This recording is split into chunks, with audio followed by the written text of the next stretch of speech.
बेदबन park के nearest metro पड़ता है sector 101, metro sector 101। Hello everyone, नमस्ते। आज हम लोग आए हैं बेदबन नोएडा। ये देखिए बेदबन। तो मैं चलता हूँ अंदर, पार्क के बारे में थोड़ी इन्फॉर्मेशन देता हूँ आपको। सारी चीज़ विस्तार में बताता हूँ, ये पार्क क्यों बना है, कैसे बना है, किसने बनाया, क्या फीचर्स हैं इसके, सारी चीज़ें। चलिए आइए। तो यहाँ से होती है एंट्री बेदबन पार्क की। आइए अंदर चलते हैं। चलिए मैं आपको दिखाता हूँ कुछ अंदर क्या क्या चीज़ है। तो गाइस, एंट्री में सबसे पहले ये एक सिटिंग एरिया है, मैं आपको दिखाता हूँ। यहाँ पर आप लोग बैठ सकते हैं, मोस्टली लोग यहीं पर बैठते हैं पहले। और यहाँ से राइट हैंड साइड में एक पार्किंग स्पेस है। यहाँ पर आप अपनी कार पार्क कर सकते हैं, बाइक पार्क कर सकते हैं। तो पार्किंग का कोई इशू नहीं है इस पार्क में।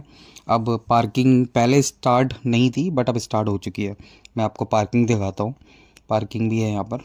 और यहाँ से ये राइट हैंड साइड में है, मैं दिखाता हूँ आपको। ये है दोस्तों, मैं अब आपको दिखाता हूँ बेदबन पार्क की दूसरी एंट्री।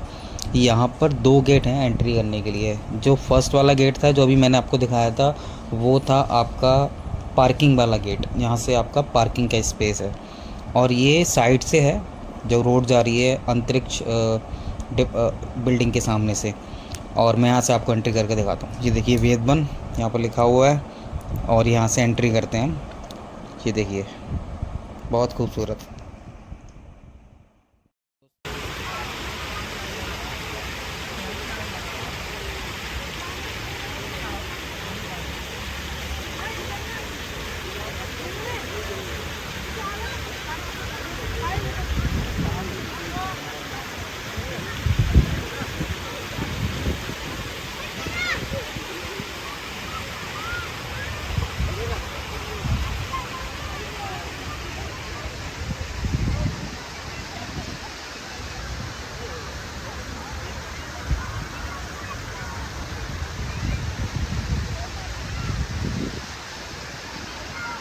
दोस्तों, ये है भारत का पहला वैदिक पार्क। वेदों पर आधारित ये पार्क है। इस पार्क में हमारे चारों वेद जो हैं, उन चारों वेदों के बारे में बताया गया है। हमारे माननीय मुख्यमंत्री श्री योगी आदित्यनाथ द्वारा जनता को समर्पित ये पार्क, वेदों पर आधारित ये पार्क। आइए मैं इसके बारे में आपको बताता हूँ। बहुत ही खूबसूरत पार्क है ये, वेदों पर आधारित है। आप ये देखिए, यहाँ पर चारों वेदों के बारे में लिखा हुआ है।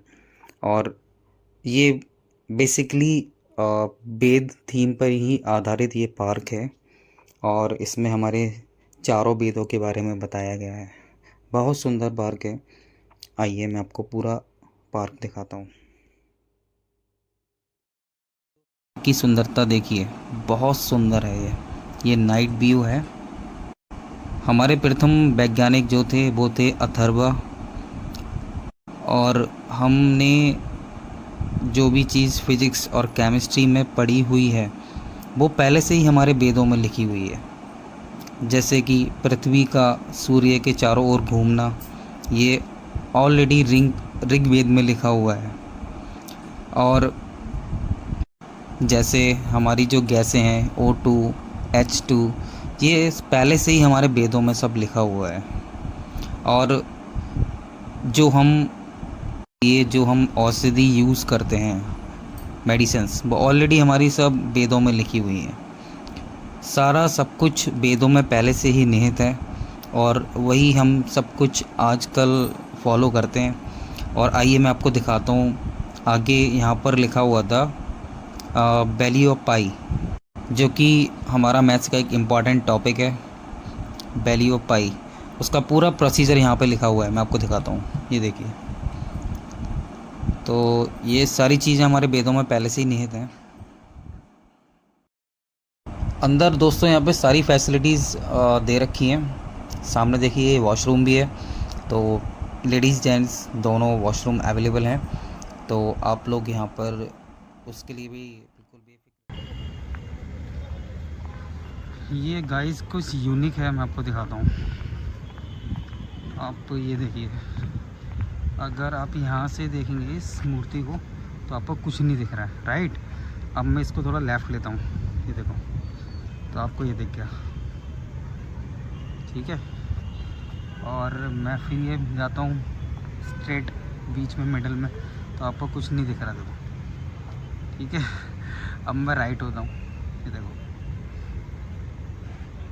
तो ये समथिंग यूनिक है और ये बेसिकली कुछ अच्छा कॉन्सेप्ट बनाया है।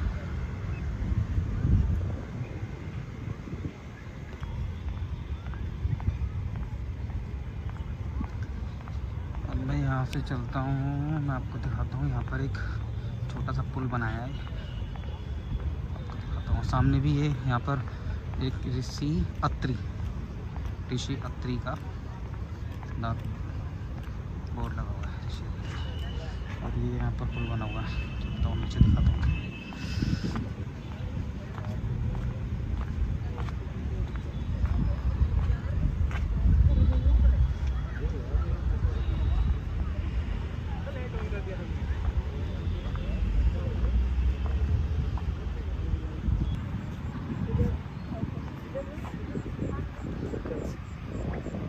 यहाँ पर लिखा हुआ है युद्ध के बारे में।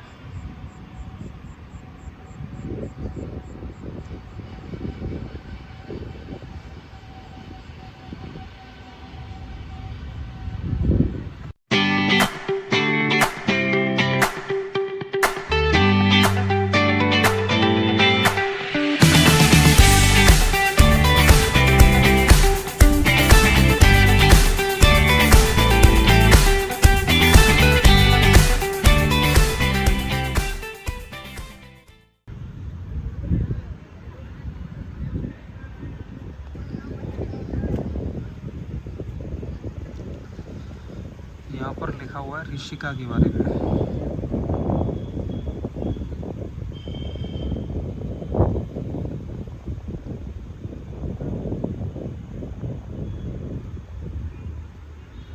तो यहाँ पर वो चीज़ आपको शो कर रहे हैं ये लोग, जो समुद्र मंथन में निकली हुई थी। समुद्र मंथन को जो हम अमृत मंथन भी बोलते हैं। तो आप ये देखिए, यहाँ पर जो भी चीज़ आपकी निकली थी समुद्र मंथन में, वो सारी चीज़ यहाँ पर इन्होंने एक पेंटिंग के रूप में दिखा रखी है। तो आप देखिए, सारी चीज़ें समुद्र मंथन में निकली थी।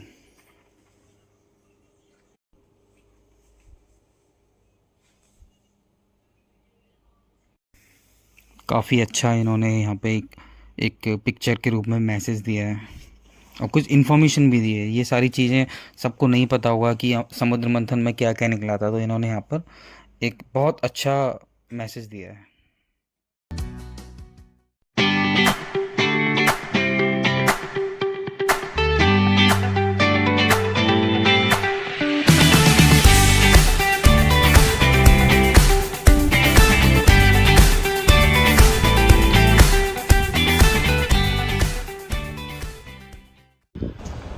तो ये है गाइस, देखो, गुरुकुल की थीम। गुरुकुल में कैसे हम शिक्षा ग्रहण करते थे उसके बारे में एक छोटा सा मैसेज दिया है इन्होंने, और बहुत ही अच्छा। ये देखो आप, कितनी सुंदर मतलब मूर्ति बनी हुई है, बहुत सुंदर। यहाँ पे गुरुकुल के बारे में बताया गया है। और ये देखो, यहाँ पे ये गुरुजी हैं और ये इनके शिष्य हैं, ये सब लोग बैठे हुए हैं यहाँ पे शिक्षा ग्रहण करते हुए। बहुत ही सुंदर चित्रण, बहुत ही सुंदर। आप एक ये देखिए आप, बहुत ही सुंदर मूर्तियाँ बनी हुई हैं, बहुत ही सुंदर मैसेज दिया है इन्होंने। बहुत अच्छा, बहुत सुंदर नज़ारा।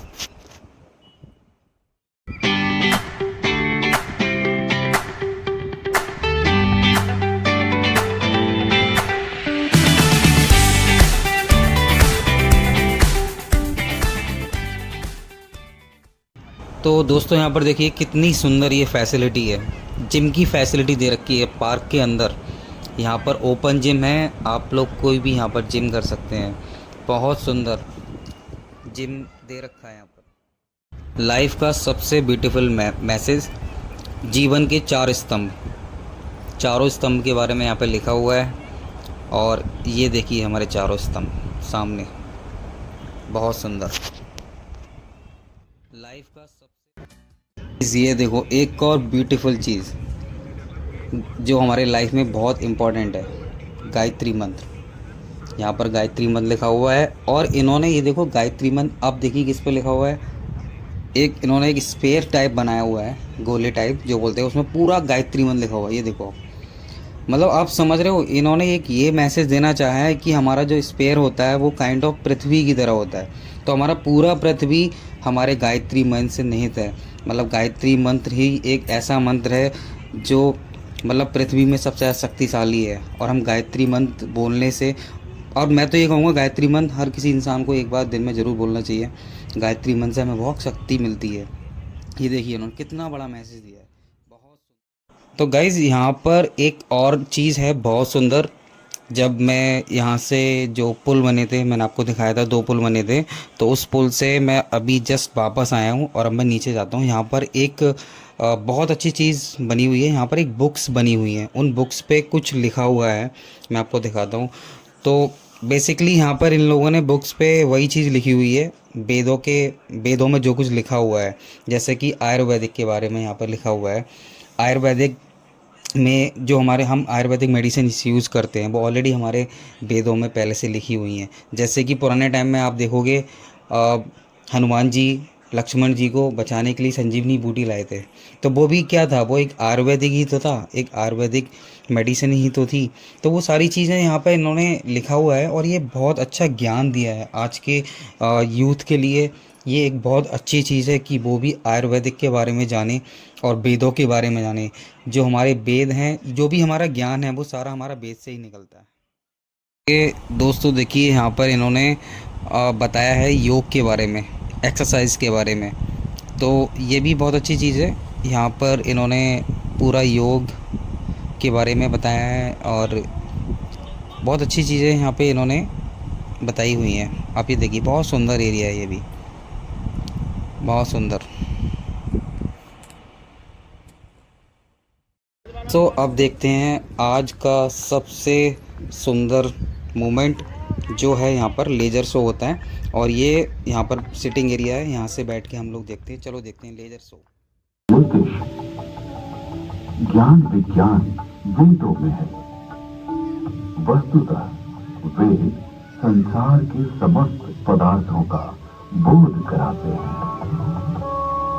वेद के भाष्यकार आचार्य सायर कहते हैं, इष्ट की प्राप्ति एवं अनिष्ट के परिहार के अलौकिक उपाय को बतलाने वाले ग्रंथ वेद हैं।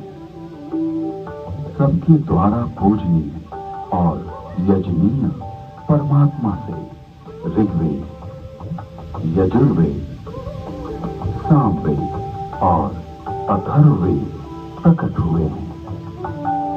ऋग्वेद के मंत्र दृष्टा ऋषि कहते हैं, तस्मात् ज्ञातस्य वरुता ऋचा सामानि जगिरे छंदांसि जगिरे तस्मात् यजुस्त स्माद् जायत। ऋग्वेद, जिसके द्वारा विभिन्न देवताओं की स्तुति की जाती, उसे ऋग कहते हैं। ऋच्यते स्तूयते अन्या इति ऋग। इस प्रकार की ऋचाओं के संग्रह का नाम ऋग्वेद है।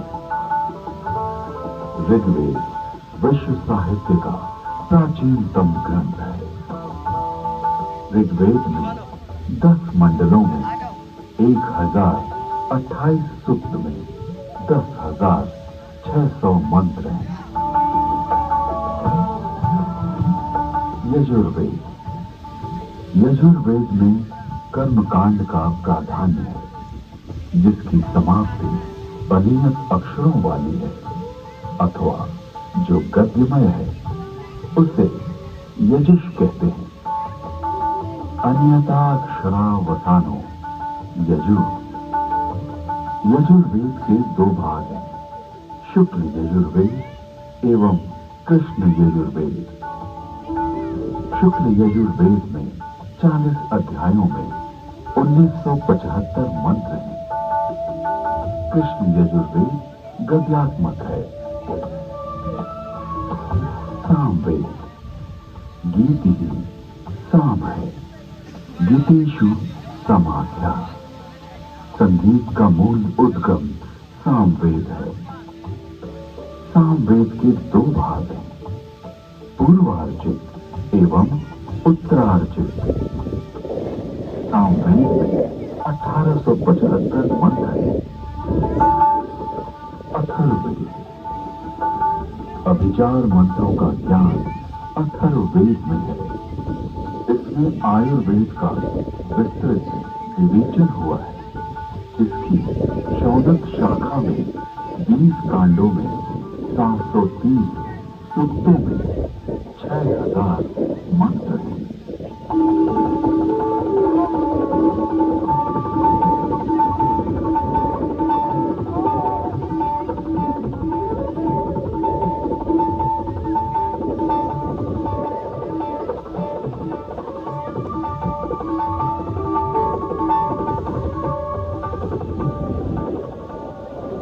प्राचीन काल में वेद श्रुति परंपरा से अक्षुण्ण रहे।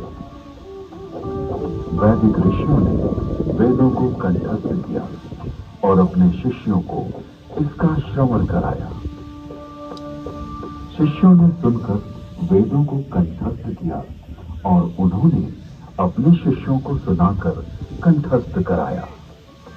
इस प्रकार श्रुति परंपरा से वेद अक्षुण्ण बने रहे।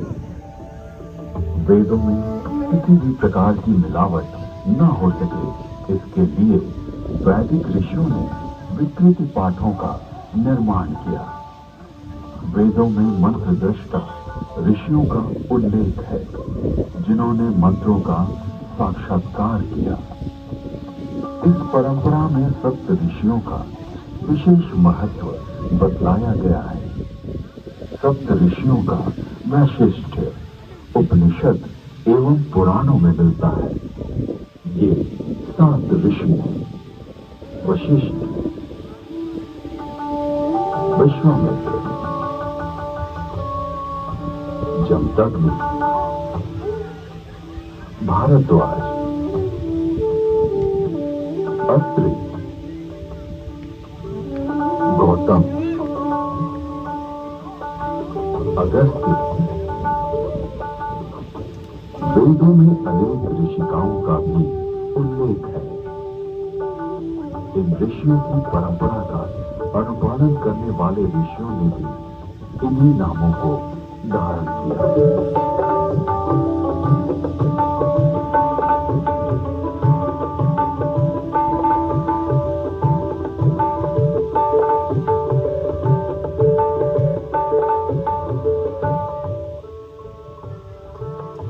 आज विश्व में जिन आविष्कारों का श्रेय पाश्चात्य जगत द्वारा लिया गया है, उसे हमारे प्राचीन ऋषियों द्वारा तथ्य सहित हजारों वर्ष पूर्व प्रमाण सहित वेदों में उल्लिखित किया गया है।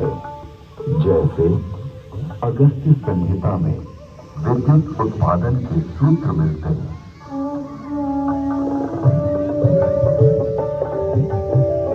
एक मिट्टी का पात्र लें, उसमें ताम्र पट्टिका कॉपर शीट डालें तथा शिखग्रीवा कॉपर सल्फेट डालें। फिर बीच में गीली काष्ठ पांसु व सॉडस्ट लगाएं। ऊपर पारा, मर्क्यूरी तथा 10 लौस्ट जिंक डालें। फिर तारों को मिलाएंगे तो उससे मित्रा वरुण शक्ति इलेक्ट्रिसिटी का उदय होगा। अगस्त्य संहिता में विद्युत का उपयोग इलेक्ट्रोप्लेटिंग के लिए करने का भी विवरण मिलता है।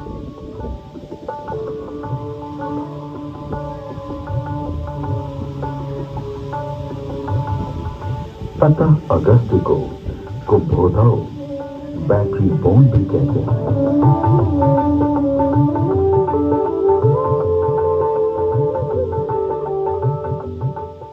सौ कुंभों उपरोक्त प्रकार से बनी तथा श्रृंखला में जोड़े गए 100 सेलों की शक्ति का पानीपत प्रयोग करेंगे तो पानी अपने रूप को बदलकर प्राणवायु ऑक्सीजन तथा उदान वायु हाइड्रोजन में परिवर्तित हो जाएगा।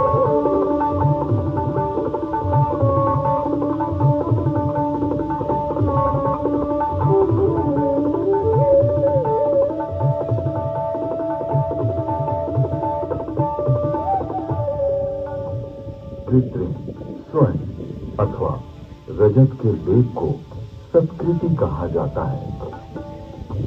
लोहे के पात्र में सुशक्त जल तेजाब का घोल इसका सानिध्य पाते ही यवक क्षार सोने या चांदी का नाइट्रेट ताम्र को स्वर्ण या रजत में ढक लेता है। स्वर्ण से लिप्त उस ताम्र को शातकुंभ अथवा स्वर्ण कहा जाता है। विद्युत तार आधुनिक नौका चलन और विद्युत वहन, संदेश वहन आदि के लिए जो अनेक बारीक तारों की बनी मोटी केबल या डोर बनती है, वैसी प्राचीन काल में भी बनती थी, जिसे रज्जु कहते थे।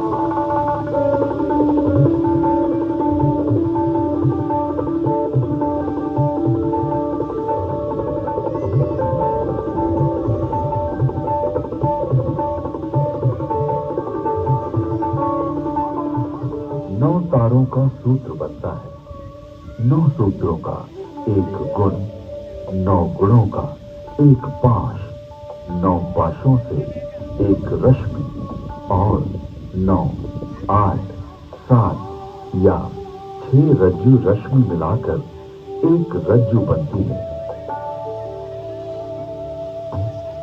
आकाश में उड़ने वाले गर्म गुब्बारे। इसके अलावा अगस्त्य मुनि ने गुब्बारों को आकाश में उड़ाने और विमान को संचालित करने की तकनीक का भी उल्लेख किया है।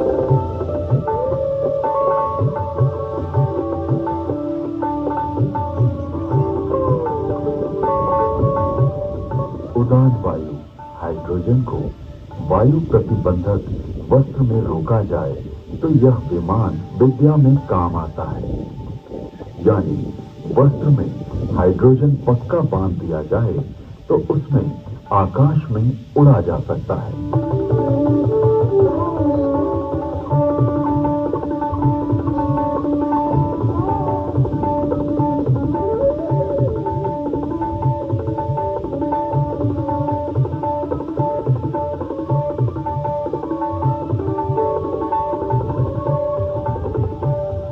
विमान वायु पर उसी तरह चलता है जैसे जल में नाव चलती है।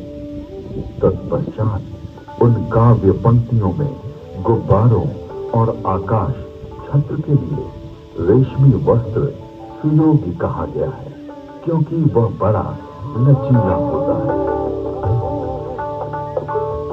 वायु पूर्ण वस्त्र प्राचीन काल में ऐसा वस्त्र बनता था जिसमें वायु भरी जा सकती थी। इस वस्त्र को बनाने की निम्न विधि अगस्त्य संहिता में है।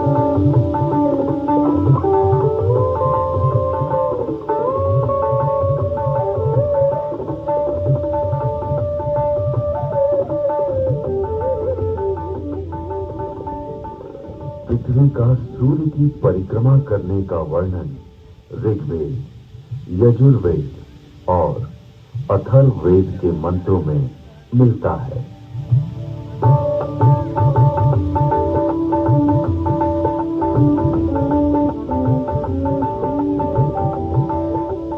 यह पृथ्वी घूमती है, अपनी माता अंतरिक्ष के सामने रहते हुए सूर्य रूपी पिता की परिक्रमा करती है।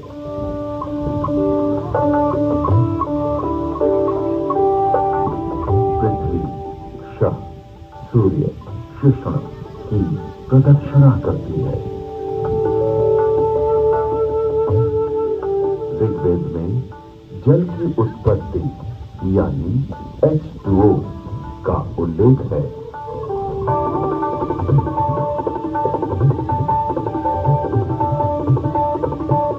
जल की प्राप्ति के लिए मैं पवित्र ऊर्जा एनर्जी वाले मित्र ऑक्सीजन और दोषों को नष्ट करने वाले वरुण हाइड्रोजन को ग्रहण करता हूं। यजुर्वेद में सूर्य में उच्च जल तत्व यानी हीलियम का संकेत किया गया है।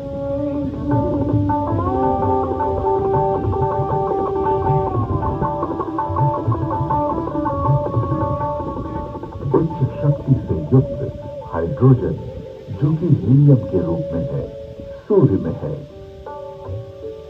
सूर्य के चारों ओर गैसों के समूह का उल्लेख ऋग्वेद में है।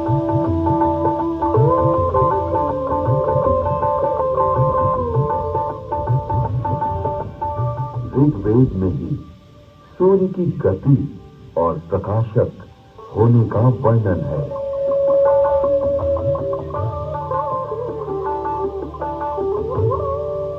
हे सूर्य, तू ऐसे वेग से जो कि मनुष्य के ज्ञान से बाहर है, सबको दिखाई देता हुआ सदा चलता रहता है। विश्व के प्रथम वैज्ञानिक अथर्वा ऋषि के अनेक आविष्कार का उल्लेख वेद में प्राप्त होता है। एक, वृक्ष आदि से अग्नि, ऊर्जा।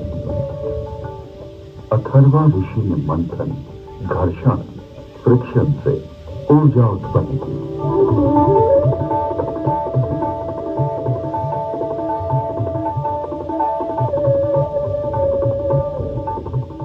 अरण नामक वृक्ष की लकड़ी में अग्नि है।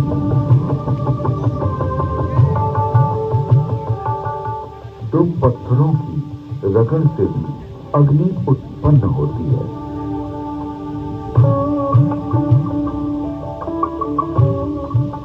दूसरा, जल मंथन से अग्नि, हाइड्रो इलेक्ट्रिक, हाइडेल। अथर्वा ऋषि ने तालाब के जल से मंथन, फ्रिक्शन के द्वारा जलीय विद्युत हाइडेल का आविष्कार किया।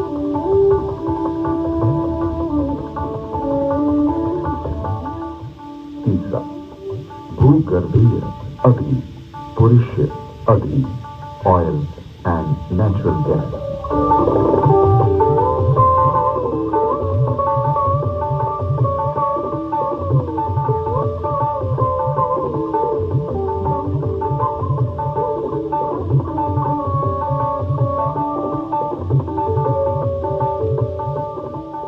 अथर्ववेद में सूर्य से पदार्थों के प्रकाशित होने अर्थात वर्ण, कलर प्राप्त होने का वर्णन है।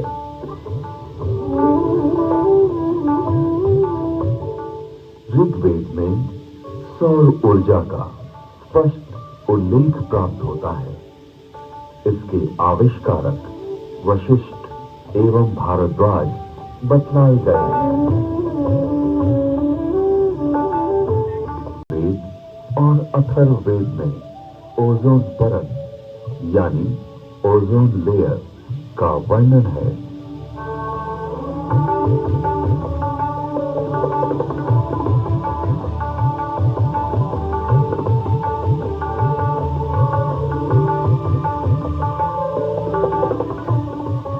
जिस प्रकार गर्भस्थ शिशु की रक्षा के लिए उल्व, जार, जेल, झिल्ली, परत, मेम्ब्रेन होती है, उसी प्रकार पृथ्वी रूपी शिशु की रक्षा के लिए परमात्मा ने इस महद उल्ब ओजोन परत की रचना की है।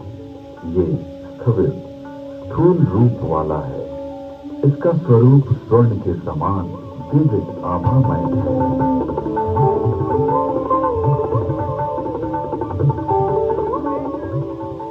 ऋग्वेद में पृथ्वी का अपनी धुरी पर घूमना बतलाया गया है।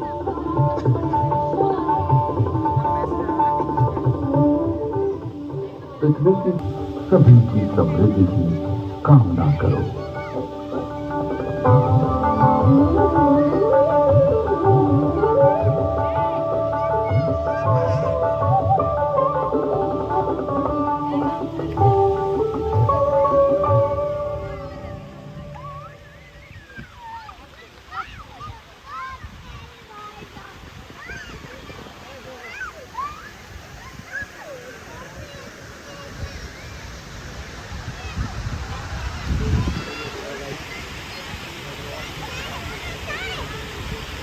गाइस हम लोग यहाँ पे घूमे थे, वेद वन बहुत अच्छा लगा, बहुत अच्छा पार्क है। और मैं यहाँ पे ब्लॉग एंड करता हूँ, मिलते हैं।